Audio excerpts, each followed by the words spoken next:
Hi everyone, আমি সুস্মিতা আর আমার নতুন একটা ব্লগে তোমাদের সবাইকে স্বাগত। তো যাই হোক, আজকে ছিল আমার ডিউটি জয়েন করার ফার্স্ট দিন।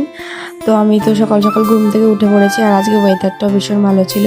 একটু তো নার্ভাস ছিলাম যেহেতু ফার্স্ট দিন, কিন্তু তাও মুখে একগাল হাসি নিয়ে বেরিয়ে পড়েছিলাম। আমার একটা ব্লাউজ স্টিচ করানো ছিল, সেটা আনতে। তারপর বাড়ি এসে স্নান করে খাওয়া দাওয়া করে আমি প্রায় বলতে গেলে রেডি হয়ে বসেছিলাম কখন বাস আসবে আর কখন আমি যাব আমার কাজে। তো এই তো বাসে উঠে পড়েছি, আর ফুরফুর ফুরফুর করে হাওয়া খেতে খেতে চলে গেছিলাম কৃষ্ণনগর। আর এটা ছিল আমাদের নার্সিংয়ের রাস্তা, মানে আমাদের নার্সিংহোমের রাস্তা ছিল। আর আমি তো ফুল চশমা টশমা পরে নিয়েছিলাম, কারণ প্রচুর রোদ ছিল, কি বলবো।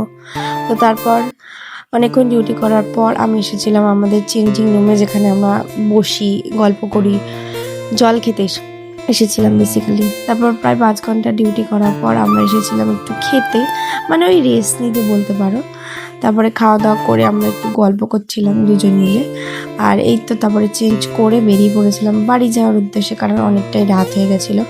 আর বাড়ি গিয়ে আবার দেখি এই যে এই দুটো মনারা আমাকে বাড়ির থেকে পার করে বলছে যে বাড়ির সামনে পিকনিক হচ্ছে, চ। তো তারপর বাড়ির সামনে তো দেখছিলাম সবাই অনেক আনন্দ করছিল। তো যাই হোক, আজকের জন্য এইটুকু, দেখাবে অন্য কোনো ব্লগে।